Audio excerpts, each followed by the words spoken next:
Citizen participation. If we have any citizen that would like to come up and talk, you have 5 minutes, and you may come up to the microphone and state your name and your piece. Are you guys together? Yes. Yeah. Okay, you guys can both come. One Are you with at a them too? time? No. Oh, Do you want me to wait? yes, please. Oh, my bad. Oh, I thought you seen me go to them. That's all right. Oh, okay. To this mic right here. Okay. Thank you so much.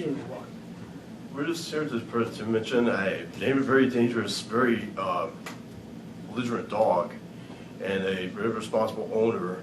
We've been told that owner lives on 4th and Lincoln, but we're not entirely sure on that because the code officer said that they don't know, that they're not sure if the dog lives there or not. But we've seen the dog over there many times, at least 4 or 5 times, and he's attacked my friend very viciously on her bike about 3 weeks ago, Kathy? Well, it's 2.5 weeks ago, 2 weeks ago last Friday. 2 weeks ago last Friday, and I was attacked the same day, but later that afternoon. I had no idea that my friend Kathy was attacked because this happened when I was coming back from Safeway on 3rd in Colorado, and the dog came up behind me stealthily. I didn't even know the dog was behind me, and he growled and bit my ankle. And the owner, I guess it was the owner, he was across the street down from Star Cleaners, and he called the dog 2 or 3 times for the dog to mind him. And I'm guessing it was the owner since the dog minded him. I didn't get a really good look at the owner because I just was wanting to get out of there. But that's the story that happened with me, was I was attacked coming back from Safeway on 3rd in Colorado. And just this dog we found out has attacked other people as well. And we made a police report that following Sunday with the police, and nothing's really come about, and we just really want to get the dog out and open because we don't want anyone else being hurt, because other people have been hurt by this dog, and we're just concerned about the community.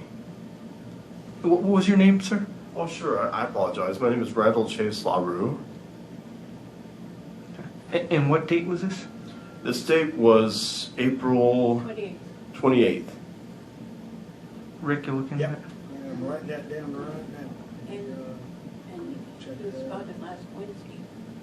And Kathy spotted him last Wednesday in the alley behind her house, and a friend of hers named Stephen Nilsson called the police again because he saw the dog, and then they saw the dog over by 4th and Lincoln again when they were leaving. So he called the police about it too, to make sure that the code enforcement was let to know about it again.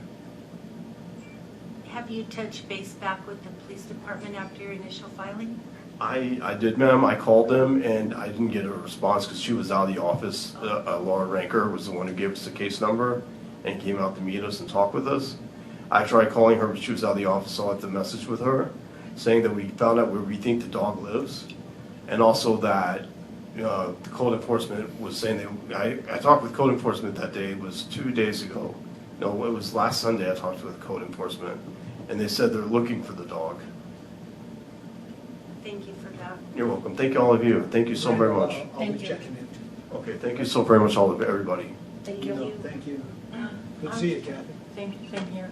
I'm Kathy Del Rio, and the first time I saw that dog was 3 weeks ago today when I took my trash out, and that dog has a white face, white tummy, white feet, reddish brown hair, and he looked like a pit bull, a very aggressive, vicious, dangerous pit bull, and he charged at me, and I got scared, and I ran into the house. And Friday on the 28th of April, the same day, it was 11 o'clock in the morning, I was coming home from the pier house on my bike, and that dog came at me and charged at me, and I tried to stand still so the dog would leave me alone, but he got at me and nipped at me and grabbed my ankle and bit me and grabbed here and bit me and here and knocked me practically down and grabbed my clothes, and I screamed and yelled, and the man with a shirtless man with brown hair and a beard with a big stick came walking and chased the dog away. And then I got on my bike and headed home, and the dog starts at me again, about to attack me again, just about. I got away from it. I screamed and yelled, and here comes that same man, right in that yard where I've been informed where the dog lived, and I got in the house immediately. And I didn't know what to do, but we did. Randy and I both called the police and explained to them. And I'm just telling you that dog's on the loose, and I've been informing the community. If anybody sees a dog with that description on the loose all over town, roaming the streets that call the police immediately because the nice weather's here, we want to get out and do things, and I don't think it's right. The police won't do anything, and then I even went to the DA and made the same report, and they did it in writing. I went last Thursday, and I took it in writing, and I'm doing everything we can to get something done about that dog and get this taken care of, because I'm even afraid to go out of the house because of that dog, and I don't want anyone in the community to be attacked or assaulted by that dog, and something does need to be done as soon as immediately, I'll say. Thank you. We'll look into it. Thank you. I'll be looking. Maybe they can do some more patrols in that area, Rick. Yeah. Hi there. My name is Bethany Bender, and I just wanted to say I was using the brick and tile trail with my dog. He was on a leash, just so we all know. But we were on the trail just a couple of days ago, and I wanted to say thank you to whatever city worker cleaned up all the weeds. I know it's in a work in process, and I've seen the part that we've burnt, and the grass is coming back, so it looks beautiful over there, and I just wanted to say thank you. Oh, thank you. Thank you. Go ahead, Nancy. Thank you for your patience, Nancy. I'm Nancy Bennett, and I'm here to show you the Stephen A. Hart Award that was given to the Council of Local Governments recently by the State Historic Fund.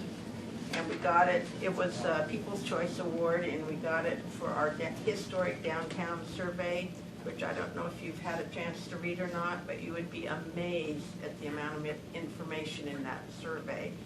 The detailed information about the buildings that are downtown makes it so much more interesting to look at them, you know.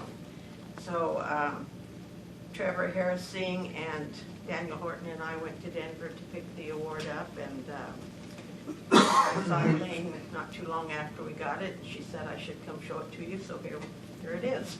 Thank you for going. Do you want me to pass it around? Thank you, Nancy. Well, I think Betty was just telling me that she needed you to stand right over there while she I takes a don't think picture she of was you. telling you that at all. She already got a picture of it. Denver. Ooh, well, there should be another one. No, that's okay, but thank you. Thank you. They had, Thank you. So Way to go. where will they put that? That's a good question. Where will they put that, Rick? it's a good question. I don't know. Where would you guys like to put it? You guys are council, you can tell me to put it everywhere, anywhere. Do we have a place on the table back here? Or I don't know Sounds good. where you normally keep them. At least till June 9th. What's June 9th? Brewfest. What does that have to do with this? You're going to show it off at the Brewfest? It has, because you're the chair of both places. No, I'm not. I'm not. They had, they gave 5 other awards. Each one of them was handmade for the award. All of them involved fused glass. I mean, I think this is really a special award, and the different colors of glass in this award are to represent the different ethnicities of the people that settled and developed La Junta. Well, maybe when you're done with the other building, we could put it in there. Yeah. I think that's very That would be nice. a nice place for it. I It think would be a perfect place for it. In the new building. And here's what And the, then, yeah. you want that too? Oh, yeah. Put that one up. Oh, Well, my that- God, that is so cool. That's very nice. Then we'll, Thank you. get places Thank you, to display Nancy, it. for all you do for those buildings. Guaranteed. Yes.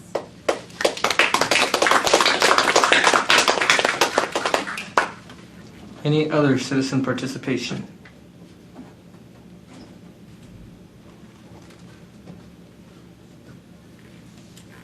I'm Chad Penner. I just have a question from what I heard earlier in the opening part. What does it mean that we only have $50 or $75 for election? Oh, okay. Mike, State Mike, State of Colorado, oh, it's probably been about 15, 20 years ago, put limits on cities, counties, that they can promote an election. You know, once you own, like if this board came and they said, okay, you know, here's an ordinance, we're going to pass a 1%, right? well, then I can't, at that point, I cannot go out and start saying, okay, let's get up copies and let's promote it and let's buy this with city dollars. Can't use your tax dollars that way.